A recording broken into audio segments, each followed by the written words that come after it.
नमस्ते, जय श्री राम। क्या आप जानते हो राष्ट्र किसे कहते हैं? क्या राष्ट्र क्या है? जो लोग राष्ट्रभक्ति की बात करते हैं उन्हें ये जानना चाहिए कि राष्ट्र क्या है, किन अवधारणाओं से राष्ट्र बनता है, किन घटकों को मिलाकर राष्ट्र बनता है। किसी भी राष्ट्र को राष्ट्र कहने के लिए उसे 3 चीजें चाहिए। सबसे पहले उसके पास देश होना चाहिए।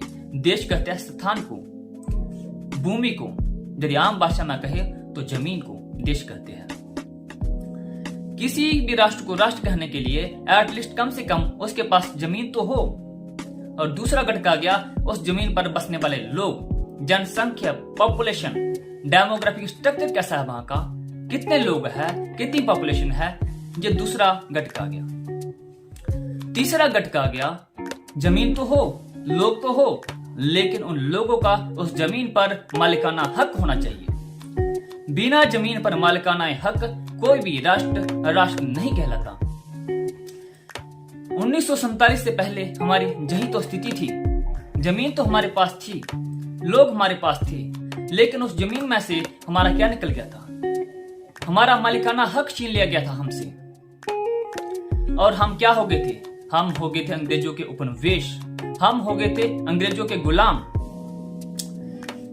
उपनिवेश को अंग्रेजी में कहते हैं कॉलोनी। हम अंग्रेजों की कॉलोनी हो गए थे, गरीब कॉलोनी, जिसे लूटा जा सके, जिसे दूहा जा सके, जिसका शोषण किया जा सके, हम वो हो गए थे।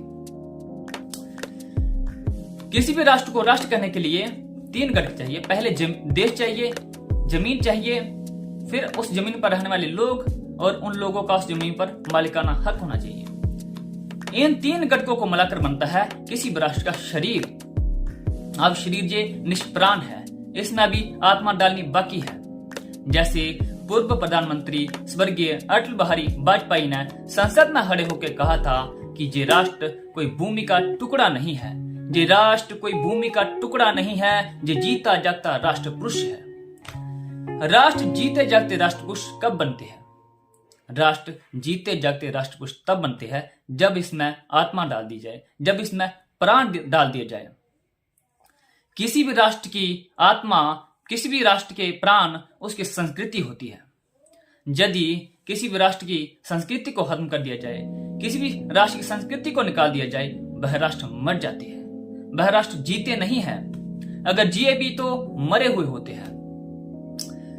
पुराने राष्ट्र मरते हैं, नए राष्ट्र जन्म लेते हैं, राष्ट्र फैलते हैं, राष्ट्र सिकुड़ कर छोटे से हो जाते हैं। मैं आपको बताता हूं राष्ट्र कैसे मरते हैं। एक भारतवर्ष का एक क्षेत्र था सिंध, एक और क्षेत्र था उत्तरी पंजाब, एक और क्षेत्र था बलूचिस्तान। इन तीनों को मिलाकर बना है पाकिस्तान। पाकिस्तान में जमीन किसकी? हमारी। वहां के लोग किसके? हमारे। उस जमीन पर उनका मालिकाना हक भी है। लेकिन वहां से क्या निकल गई? वहां से हमारी संस्कृति निकल गई।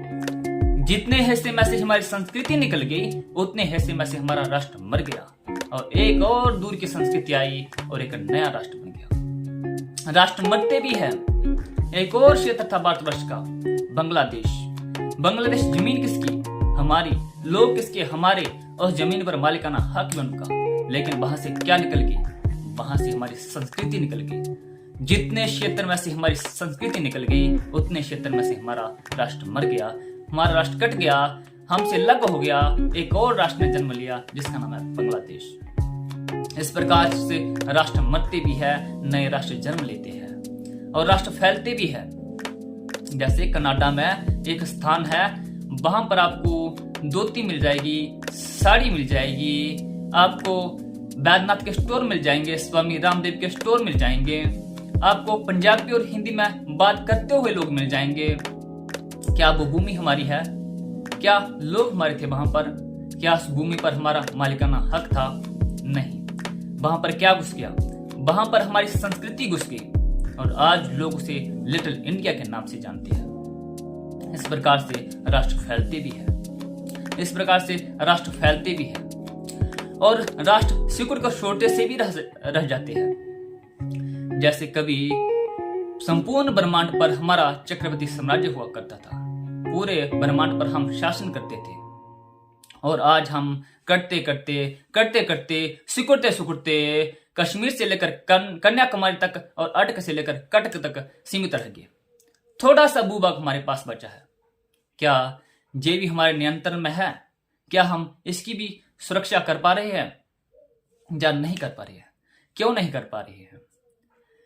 यदि वास्तव में कोई खुद को राष्ट्रभक्त कहता है, यदि वास्तव में कोई राष्ट्र की रक्षा करना चाहता है, तो अपनी संस्कृति की रक्षा करे, अपनी संस्कृति की रक्षा करे।